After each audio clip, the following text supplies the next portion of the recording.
Ассалаумағалейкум, қазақтар. Адамдар не болып бара жатсыңдар? Ақымақ, топас, надан болып бара жатыр, білімсіз. Бүгін менің ұлым мектепке барды да, бірінші классқа, сонда отырғам, тосып отырғам.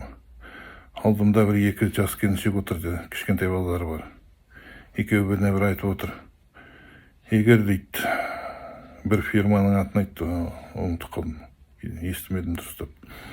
Егер соған 50 000 теңге салып, жаныңа 2 кісі қосып апаратын болсаң дейді, бірінші айда 25 000-ды қайтарып береді дейді, екінші айда қалған 25 000-ды қайтарып береді, одан кейін ай сайын процент алып отырасың дейді. Мен айттым, бұл деген мошенничество ғой, қойсаңдаршы десем, алдап кетеді десем, маған бір қарады, екеуі көздері бақырайып, одан ары қарай сөйлесіп отыр, реклама жасап, кімді апарамыз, қалай ақша төлейміз деп. Қойсаңдаршы, бұл харамыз ғой, адамды алдауға болмайды.